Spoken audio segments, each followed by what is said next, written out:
Hello guys, আসসালামু আলাইকুম are very good morning. চলে এসেছি নতুন একটা ব্লগ নিয়ে। তো সোয়ানা সকাল সকাল ইস্ত্রি করছে আর ওইদিকে মাহিরা পড়াশোনা করছে। কালকে মাহিরার এক্সাম, কালকে মাহিরার ম্যাথ এক্সাম। মাহিরা ফল খাচ্ছে, তার সাথে হচ্ছে পড়াশোনা করছে, তাই তো আম্মু? খেলাধুলাও করছে। আর তুমি কোথাও যাবে নাকি সোয়ানা? কেন?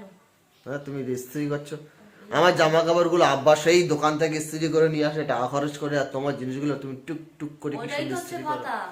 ওটাই তো হচ্ছে কথা। আমার জামা কাপড় ইস্ত্রি কে নিয়ে যাবে? কেন তুমি বাড়িতে সবগুলো করো না টুকটুক করে? আমিও করলাম। আচ্ছা, কেন তোমারটা তুমি বাড়িতে? আমারটা করে না আব্বা। যেগুলো পরে থাকে দু তিনটে জামাগুলো, কোনো প্যান্ট নিয়ে যায় না। ওই শুধু জামা চার পাঁচটা রিয়াজ আব্বার আমার মানে জামাগুলো শুধু নিয়ে যায়। এই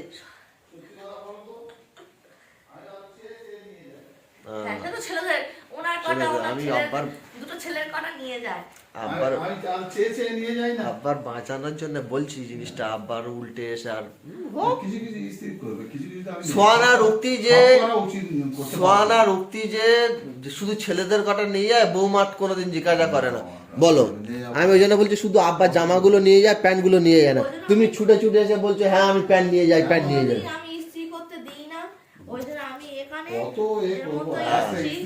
একটা ইস্ত্রি 10 টাকা করে, সত্যি কথা। পরে আর সামান্য 5টা মিনিট সময় দিলে একটা জিনিস বাড়িতে ইস্ত্রি হয়ে যায়। শুধু আমরা ভালোভাবে করতে পারি না। আর আমার সত্যি প্রয়োজন, আমি ইস্ত্রি করা জিনিসপত্র আমি পড়ি না, প্রয়োজনও পড়ে না। আব্বা মাঝে মাঝে নিয়ে যায়। আব্বা স্কুল, যেহেতু স্কুল মাস্টার ছিলেন, তো ইস্ত্রি করে জামা প্যান্ট পরে স্কুলে গিয়ে অভ্যাস। আমাইরা আমি ইস্ত্রি করতে সরে যাও। আমার ইস্ত্রি করে দাও তো। তোমার ইস্ত্রিটা করে দিয়ে এসো।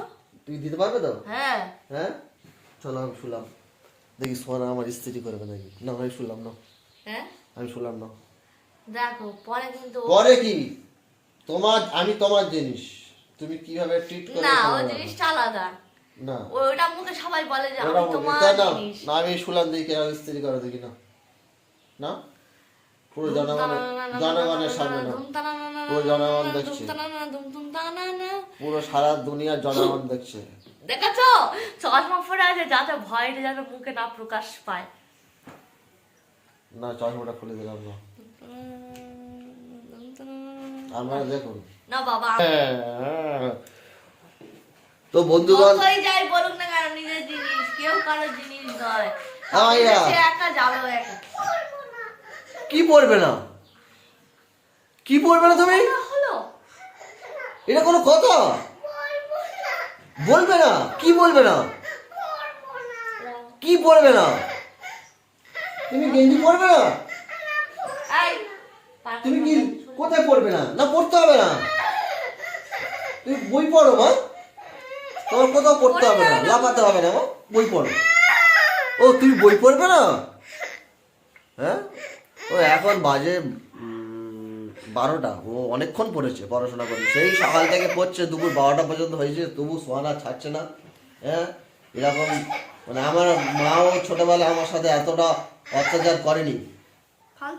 আমরা যখন ছোটবেলা পড়াশোনা করতাম, আমরা যখন ছোটবেলা পড়াশোনা করতাম, কথাটা শেষ করতে দাও। আমরা যখন ছোটবেলা পড়াশোনা করতাম, বন্ধুরা জানালা দিয়ে হয়তো খেলতে যাওয়া টাইম হয়ে গেছে, বন্ধুরা জানালা দিয়ে আওয়াজ করতো, অনেক রকম মানে একটা ইঙ্গিত দিত, আয় খেলতে যাচ্ছি। তখন যে মনের মধ্যে কি কষ্ট একটা হতো।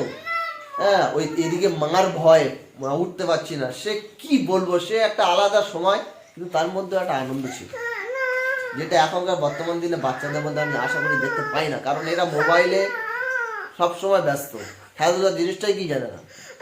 কি হয়েছে? কি আচ্ছা, পড়তে হবে না, যাও, ছুটি।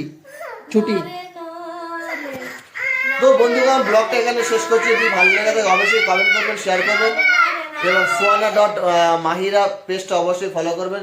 যারা ফেসবুক থেকে দেখছেন তারা ফলো করবেন, যারা ইউটিউব থেকে দেখছেন পেজটা প্লিজ সাবস্ক্রাইব করবেন। টাটা।